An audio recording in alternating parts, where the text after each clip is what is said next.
할렐루야 마시는 교회 온라인 예배 들으시는 여러분을 주님의 이름으로 환영합니다. 여러 가지로 들려오는 이야기들과 사항들이 참 마음 안타깝게 하는 일들이 많잖아요, 우리 주변에. 그러나 우리 믿음의 사람들은 주님을 목자로 모시고 그분의 음성을 듣고 따라가는 사람들입니다. 아몰 골짜기에서도 주님의 음성을 들을 때 주님께서 우리를 지켜줄 걸 믿고 그 길을 걸어가는 믿음의 사람들 되기를 간절히 바라고 이 시간 주님을 참되게 예배하도록 하겠습니다.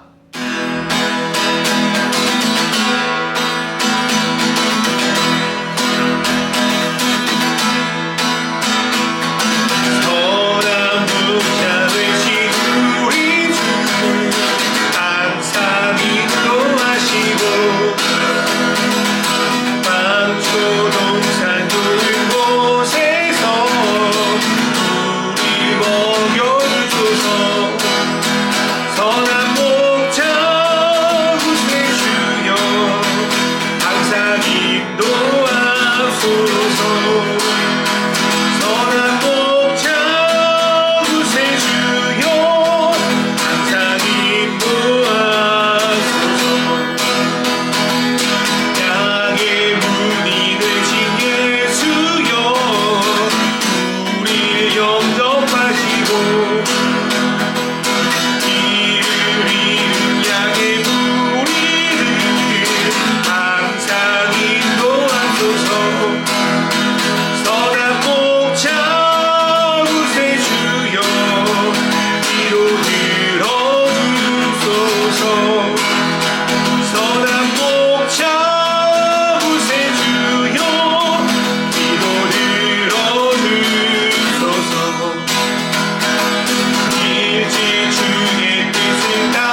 시네 주님 앞에 예배하는 이에게 은혜를 부어 주시니 그 은혜를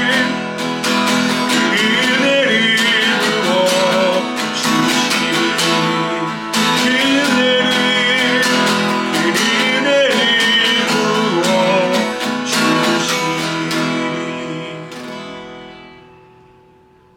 우리 목자이신 하나님 아버지, 우리에게 은혜를 부어 주셨어서 세상살이가 쉽지 않습니다. 유혹이 있고 시험이 있습니다. 그러나 언제 어디서나 주의 지팡이와 막대기가 우리를 보호하시는 것처럼 우리가 주님의 음성을 듣고 그 길을 걸어갈 수 있도록 인도하여 주시옵소서. 세상에 수많은 사람들이 자기가 목자라고 자기가 리더라고 나를 따라오라 하지만 나는 선한 목자니 주님을 따르기 원하오니 주여 우리를 인도하여 주시옵소서. 예수님의 이름으로 기도드립니다. 아멘. 오늘의 말씀 요한복음 10장 11절부터 18절까지 말씀입니다. 나는 선한 목자이다. 선한 목자는 양들을 위하여 자기 목숨을 버린다. 삭구는 목자가 아니요 양들도 자기의 것이 아니므로 이리가 오는 것을 보면 양들을 버리고 달아난다. 그러면 이리가 양들을 물어가고 양떼를 흩어버린다. 그는 삭군이어서 양들을 생각하지 않기 때문이다. 나는 선한 목자이다. 나는 내 양들을 알고 내 양들은 나를 안다. 그것은 마치 아버지께서 나를 아시고 내가 아버지를 아는 것과 같다. 나는 양들을 위하여 내 목숨을 버린다. 나에게는 이 우리에 속하지 않은 다른 양들이 있다. 나는 그 양들도 이끌어와야 한다. 그들도 내 목소리를 들을 것이며 한 목자 아래에서 한 무리 양떼가 될 것이다. 아버지께서 나를 사랑하신다. 그것은 내가 목숨을 다시 얻으려고 내 목숨을 기꺼이 버리기 때문이다. 아무도 내게서 내 목숨을 빼앗아 가지 못한다. 나는 스스로 원해서 내 목숨을 버린다. 나는 목숨을 버릴 권세도 있고 다시 얻을 권세도 있다. 이것은 내가 아버지께로부터 받은 명령이다. 아멘. 할렐루야. 맛있는 교회 온라인 예배 들으신 여러분을 주님의 이름으로 환영합니다. 어느 공동체나 리더가 누구인지에 따라서 그 모임의 그 공동체의 성격이 참으로 달라지는 것을 많이 볼 수 있습니다. 어떤 리더인지에 따라서 그 공동체가 나아갈 방향이 달라질 뿐 아니라 공동체의 실질적인 삶까지도 크게 영향을 받기 때문입니다. 오늘 말씀 속에서는 선한 목자이신 예수 그리스도께서 어떤 마음으로 양들을 돌보시는지 또 양들을 위해서 어떤 일을 하시는지에 대해서 말씀하고 있습니다. 그래서 우리는 오늘 말씀을 통해 예수 그리스도께서 우리에게 주신 은혜를 묵상할 뿐 아니라 우리가 어떤 리더가 되어야 하는가, 그리고 어떤 리더를 알아보고 따라야 하는지에 대해서 좀 생각하며 말씀을 나누려고 합니다. 첫 번째로 선한 목자는 양을 위해 자기 목숨을 내놓는 자들입니다. 예수님은 선한 목자와 반대되는 집단으로 삭군이 양떼 가운데 있음을 말씀해 주십니다. 어떤 목사님들은 이 삭군을 예수님의 사역을 하는 저와 같은 사역자라고 또 해석하기도 하더라고요. 근데 그러면서 제가 좀 우려되는 거는 이런 삭군이라는 해석 때문에 우리도 잘 못해, 우리도 다 부족해, 그러니까 좀 못해도 돼, 뭐 이런 어떤 의미로 해석될 수 있는 여지가 있다고 저는 생각이 들어요. 저는 이 본문을 그렇게 해석하지 않습니다. 예수님을 따르는 제자들은 부족하거나 또 겁이 나서 실수하거나 넘어질 수 있다고 생각해. 그러나 결코 싹구는 될 수 없습니다. 오늘 말씀에서 싹구는 어떤 사람이냐면 평소에는 자기가 막 좋은 사람, 선한 목자 행세해요. 그러다가 일이 나오면, 늑대가 오면 정체를 탄론하게 됩니다. 또 12절의 일이, 늑대의 의미를 우리는 어떻게 해석해야 될까요? 제가 볼 때는 자기에게 위협이 되거나 손해되는 일이 생겨나는 것, 그게 어떤 늑대가 우리에게 올 때, 위기가 올 때 이렇게 보면 될 것 같습니다. 좋은 일만 있을 때는 모든 사람이 좋아 보여. 다 선한 사람 같아요. 책임질 일이 없을 때는 귀에 듣기 좋은 말만 얼마든지 할 수 있습니다. 그러나 그 사람이 진짜 된 의미는 위기의 순간에 드러납니다. 자기가 손해보거나 위험을 감내해야 되는 순간이 오면 그때 어떤 행동을 하는 사는지에 따라서 그 사람이 싹꾼인지 아니면 목자의 길을 가고 있는지, 그 사람의 됨됨이가 어느 수준인지가 드러나게 되어 있습니다. 그런데 오늘 말씀에서 나오는 싹꾼은 위기의 순간에 양들을 버리거나 자기만 살겠다고 달아나 버립니다. 왜 이런 일이 일어납니까? 여러 가지 이유가 있겠지만 본질적으로 이들의 중심에는 양들을 생각하는, 사랑하는 마음이 없기 때문입니다. 또한 이들은 삶을 살아가면서 붙들고 있는 어떤 고귀한 가치나 소명의식이 없는 거예요. 그러니까 이들의 마음의 중심에 뭐가 있냐면 그 대신에 자기의 이익만을 추구하는 욕망, 욕심으로 가득 차 있는 겁니다. 예수님은요, 그 당시 지도자들, 특별히 종교 지도자들을 빗대어서 싹꾼이라고 칭하셨습니다. 오늘날 이러한 싹꾼은 물론 일반적인 지도자들도 가운데 있지만 특별히 주님의 양들을 지도한다고 하는 교회의 지도자들 안에서도 이러한 싹꾼이 참 많이 있음을 보게 되고, 참 저도 내가 싹꾼인지 돌아보는 시간이 되었습니다. 이들은 겉으로는 은혜롭고 정직하게 자기의 모습을 드러내요. 그런데 실제로는 이들은 예수님을 따를 생각도 없고요, 그분의 사랑을 자기의 삶 속에서 나타낼 생각도 전혀 없습니다. 오로지 이들은 예수님을 팔아서 물질을 모으고 자그마한 권력이라고 차지하고 싶어서 혈안이 되어 있는 일명 종교 기술자들입니다. 강단 위에서는 이런저런 달콤한 말로 인기를 끌려고 노력하지만 실제로는 성도를 위한 마음도 없고 성도를 위해서 뭔가를 해줄 수 있을까라는 생각도 하지 않습니다. 그래서 교회 내 어렵거나 힘들어한 성도를 섬기는 것보다 교회 내 돈이 많거나 권력이 센 사람을 이용하려고 그들에게 집중하기도 합니다. 이런 싹꾼들 때문에 가장 피해를 보는 이들은 누구냐면 바로 양들입니다. 본래 교회 지도자들은 참된 목자이신 예수님께 성도들을 인도하는 그 이상 그 이하의 역할도 아닙니다. 앞선 말씀의 문지기처럼 예수님이 오시기 전 예수님을 소개하는 그런 역할을 지나지 않은 게 문지기입니다. 일명 세례요한 같은 자들이 문지기 역할을 감당했죠. 그런데요, 그러나 싹꾼들이 교회의 지도자들이 되면 교회의 성도들은 예수님으로부터 공급받는 양식이 아니라 종교적으로 멋있게는 포장되어 있으나 실제로는 텅텅 비어 있는 것, 영양분이 없는 것, 거짓된 것들을 공급받게 됩니다.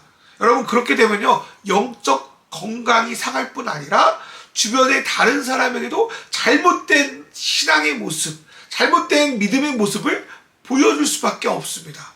그러나 예수님은 달라요. 예수님은 양들을 위해서 자기 목숨을 스스로 내놓는 분이십니다.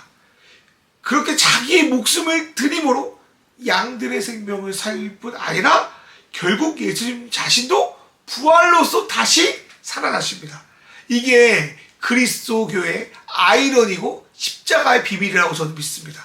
하나님 나라의 열매는요, 자기 혼자 어떻게든 살려고 다른 이들을 밟아 누르고 죽이는 데 있지 않습니다. 하나님 나라의 열매는 세상의 법칙을 따라가는 것이 아니라 나무리의 자신을 드리는 섬김, 희생 없이는 그 열매를 결코 맺을 수 없습니다.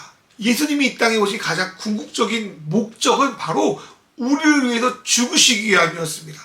선한 목자가 양을 구원하기 위해서 늑대의 이리와 목숨 걸고 싸우는 것처럼 예수님 우리를 구원하시기 위해 죄와 어둠의 권세를 십자가에 못 박아 버리시고 승리하셨습니다. 사순절은요, 바로 그러한 예수님의 은혜를 묵상하는 시간입니다. 그렇다면 예수님의 문지기로서 선한 목자이신 그분을 따라 살기 위해 우리가 어떻게 해야 됩니까? 예수님도 목숨을 걸었으니 너희도 목숨을 걸어라, 이런 것들은 좀 우리의 삶과 좀 동떨어져 있는 것 같잖아요. 또 우리나라가 예수 믿으면 핍박하고 순교하는 그런 사회도 아니잖아요. 그래서 찾다 보니 이 말씀을 우리 삶에서 적용하기 가장 적합한 구절을 찾았습니다. 그것은요, 빌립보서 2장 3절에 나와 있는데요, 나보다 남을 낮게 여겨라 라는 말씀입니다. 바울 사도는 이 구절을 예수님이 성육신하신 것과 죽기까지 낮아지신 것과 관련지어서 말씀하고 있습니다. 나보다 남을 낮게 여길 때요, 남을 위해 내가 손해보는 것을 감당할 수 있습니다. 나보다 우리를 더 생각할 때 공동체의 큰 유익으로 해서 나의 작은 이득을 내려놓을 수 있습니다. 누가복음 16장 10절의 말씀을 보면 작은 것에 충성된 자가 큰 것에도 충성될 수 있다고 말합니다. 여러분, 아무리 크고 방대한 것을 떠들어봤자 내 주변에 한 사람을 위해서 내 작은 손해를 감당하지 못하는 사람은 주님의 생명을 위한 거대한 일도 할 수 없습니다. 사랑하는 여러분, 주님이 우리를 위해서 자기 목숨을 바친 것처럼 우리는 목숨까지는 아니라도 나보다 남을 낮게 여기며 작은 손해를 감당하는 삶을 살아가는 그런 작은 그리스도인들이 됐으면 좋겠습니다. 그게 목자를 따라가는 우리의 삶의 모습이 되어야 될 줄 저는 생각하기 때문입니다. 두 번째로요, 선한 목자는 아버지 하나님과 양들을 너무나도 잘 압니다. 예수님과 하나님 아버지는 서로가 서로를 매우 잘 압니다. 여기서 안다는 거는 한두 번 얼굴을 좀 보았다든지 뭐 카톡 몇 번 주고 받았다든지 뭐 그런 어떤 피상적인 관계를 말하는 것이 아닙니다. 서로의 과거, 현재, 또 앞으로의 미래를 다 공유할 뿐 아니라 마음 깊은 곳까지도 서로 터놓고 이야기할 수 있는 관계를 안다 할 수 있습니다. 요한복음은요, 안다라는 말 다른 말로 뭐라고 하냐면 서로 하나 된다라는 말을 쓰고 있습니다. 또한 서로를 알아가면 알아갈수록 어떻게 됩니까? 서로를 또 사랑하게 되죠. 사랑하기 때문에 상대의 다름을 내가 좀 이해하려고 하고요. 오히려 또 닮아지기도 합니다. 또 상대가 바라고 꿈꾸는 것을 내가 좀 배우려고 하고요. 어느 순간 상대의 비전이 나의 비전이 될 때가 많습니다. 그게 바로 하나 되는 거예요. 예수님이 우리 위해서 자기 목숨을 버리신 이유 중에 하나가 뭡니까? 우리를 사랑하신 아버지의 하나님 비전에 본인이 함께 하나 되었기 때문에, 요즘 말로 동기화되었기 때문에 그렇습니다. 예수님은요, 하나님과 자신이 서로를 너무 잘 아니까, 서로 하나이니까 하나님의 마음을 너무나 잘 아는 거예요. 그게 얼마나 기쁘고 즐거운 것이 아는 거예요. 그리고 그 하나님을 우리와도 함께 누리기를 원하십니다.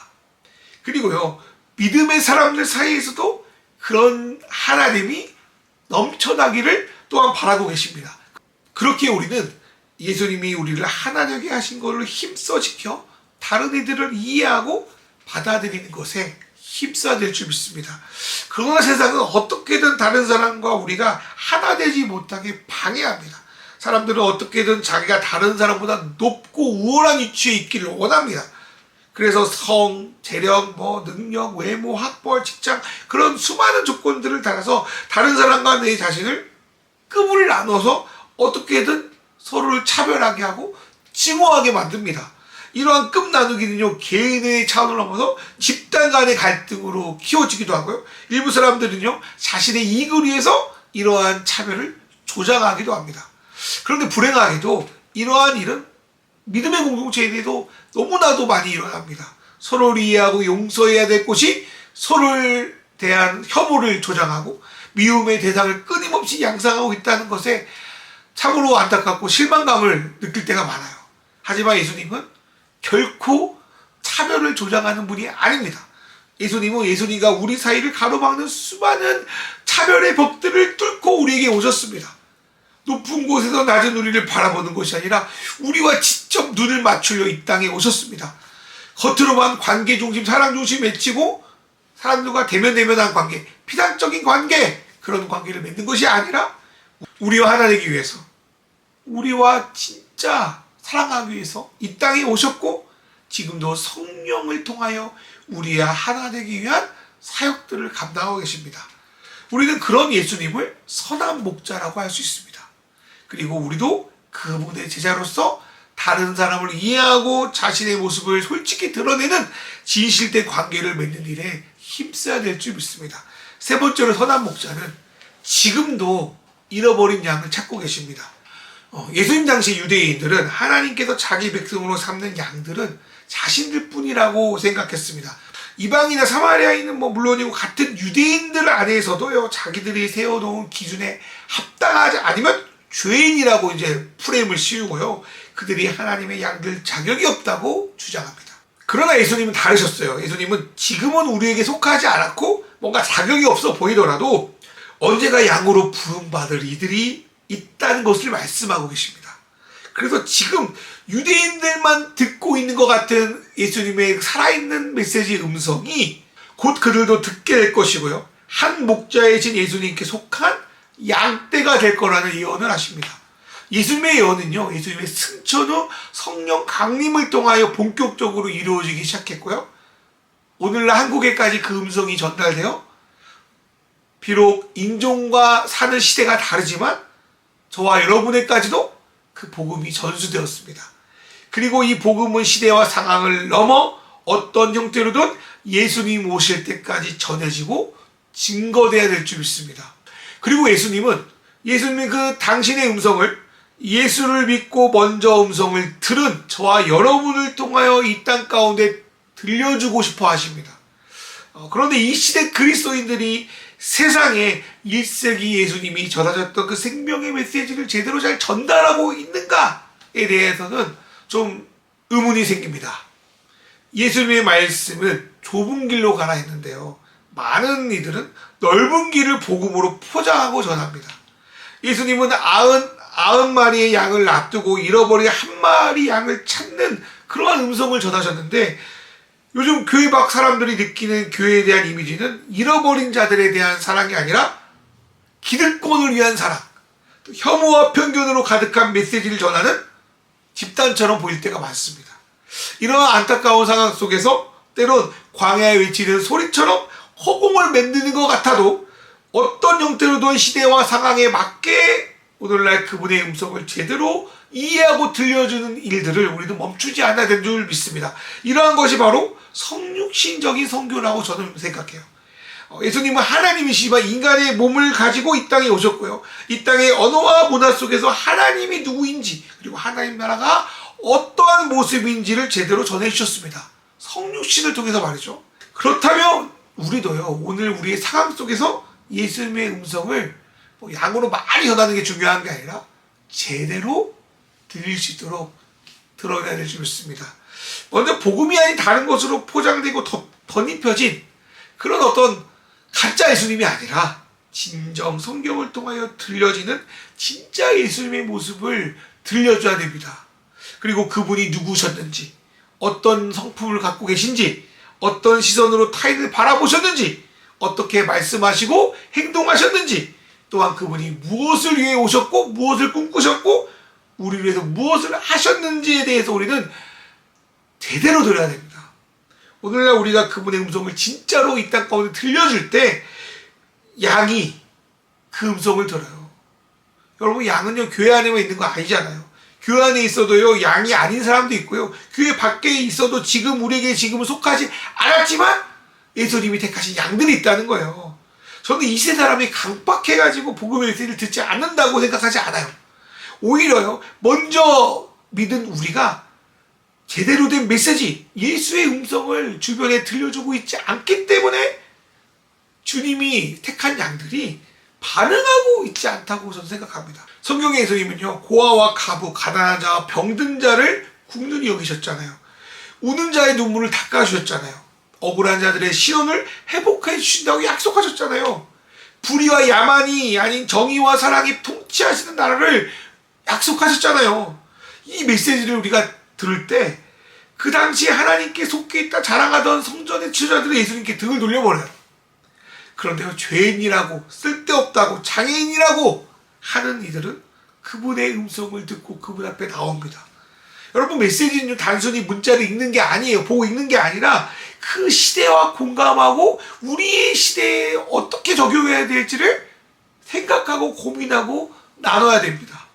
공감 메아리로 끝나는 것이 아니라 실제 우리 삶을 살아내고 고민한 것들로 그 메시지가 연결되어야 됩니다.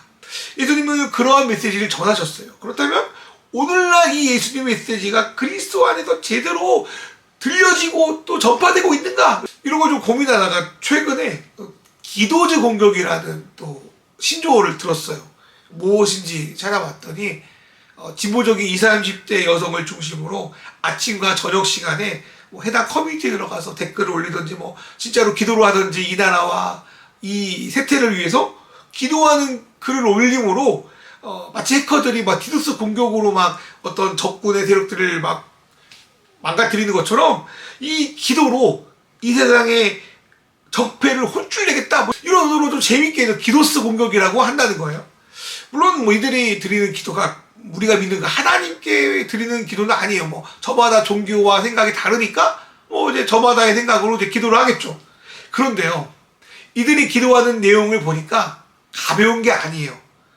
제가 볼 때 어떤 기도보다 종교적이지 않으면서 영적인 기도라고 생각합니다. 이들의 기도 내용이 이렇습니다. 정치인들이 국민을 두려워하게 하시고, 기업이 사람을 존중하게 해주시며, 언론인들이 진실을 말하게 해주시고, 법조인들이 양심을 지키게 하소서. 저는 이 기도의 내용을 좀 들으면서 좀 울컥했어요. 이 기도가 정말 나의 욕망이 아닌 다른 일을 위한 기도, 이 땅에 조금이나마 정의와 공평이 살아있기를 간구하는 기도였습니다. 그럼 이걸 보면서 교회가 하나님의 음성을 제대로 전달하는 역할을 하지 못하니까 예수님이 그러시잖아요. 예루살렘 입성하실 때 너희가 입을 다물면 돌들을 들어서 내가 찬양하겠다, 소리를 내겠다.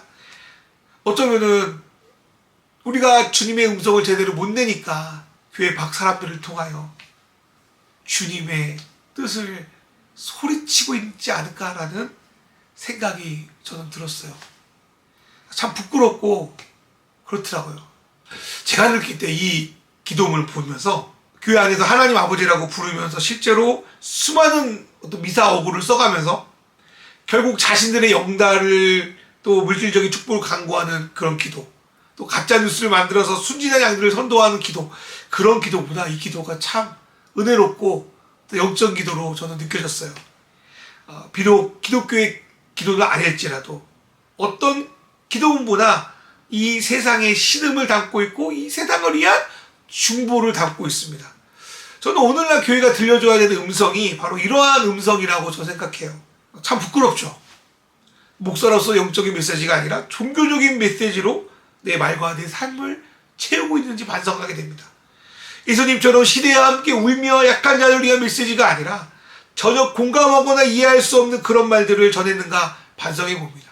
그리고 저는 이 기도제의 내용을 보면서 이 사순절 기간에 이 언어를 좀 기독교적 언어로 바꾸어서 이 기도를 내가 하나님께 드려야겠다, 이런 생각도 하게 되었습니다. 사랑하는 여러분, 우리는 선한 목자시 예수님을 바라보기만 해서는 안 됩니다. 위로와 사랑만 받아서는 안 돼요. 우리는요, 우리의 영적 지도자 리더들이 진짜 선한 목자이신 예수님을 잘 따르고 있는지, 아니면 겉으로는 광명한 천사 행세하면 실제로는 사꾼의 길을 걷고 있는지에 대해서 여러분 제대로 분별하셔야 돼요.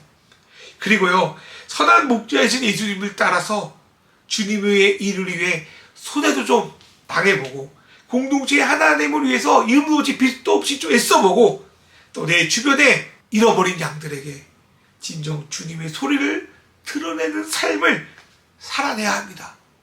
그렇게 살아내는 저와 여러분 되기를 주님의 이름으로 축원합니다. 이 시간 기도하겠습니다. 하나님 아버지, 양을 위해 목숨을 주신 예수님의 은혜에 감사하며 내 이득이 아닌 주님의 뜻을 위해 소대를 감수하는 자가 되게 하소서. 예수님께서 하나님과 친밀한 교제를 누리고 양들을 깊게 아는 것 같이 우리도 예수님과 친밀한 교제를 누리고 하나님을 힘써 지키게 하소서.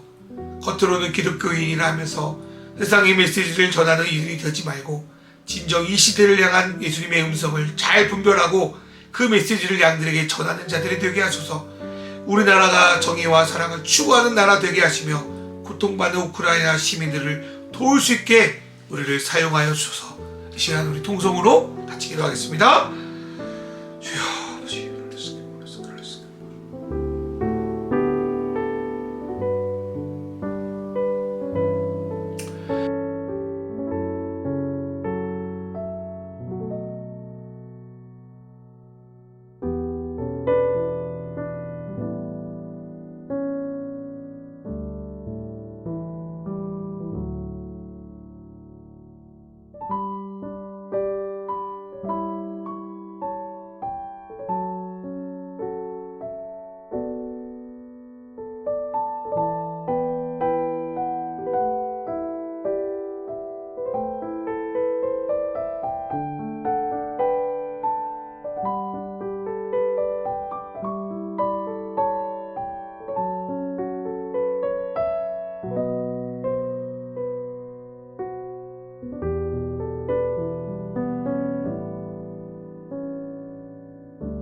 하나님 아버지, 우리를 위해서 선한 목자가 되어주기 위해서 이 땅에 오신 주님을 찬양합니다. 우리를 위해서 자기의 목숨을 바쳐서 우리를 살려내신 주님께 감사를 드립니다. 주여, 우리가 선한 목자이신 예수님의 은혜를 받고 우리도 다른 이들에게 선한 목자의 삶을 드러내는 그러한 은혜를 우리에게 덧입혀 주시옵소서. 주님이 우리를 위해서 목숨을 주셨는데 참 목숨을 내어놓기가 무섭습니다. 세상의 것들을 바라볼 때 참 겁이 납니다. 그러나 내가 아닌 다른 이를 위해서 나의 작은 손해를 감당할 줄 아는 그런 그리스도인들 될 수 있도록 주님 인도하여 주시옵소서. 하나님과 예수님이 하나 된 것처럼 우리도 하나 되게 하시면 감사합니다. 하나님 아버지, 말로는 사랑한다 하면서 서로를 이해하지 않고 혐오하는 그런 삶이 아니라 서로를 이해하고 나누고 사랑할 수 있도록 우리를 하나 되게 하여 주시옵소서. 하나님 아버지, 이 시대에 정말 예수님의 음성이 필요합니다.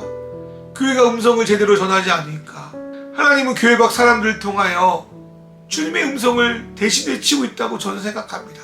하나님 아버지, 삶으로, 말로써, 행동으로써 주님의 메시지를 전하는 주님의 편지가 되는 우리가 될 수 있도록 인도하여 주시옵소서. 하나님 아버지, 우크라이나를 위해 기도합니다. 우크라이나 참 어렵습니다. 많은 우크라이나 국민들이 폴란드에 대피하고 있습니다.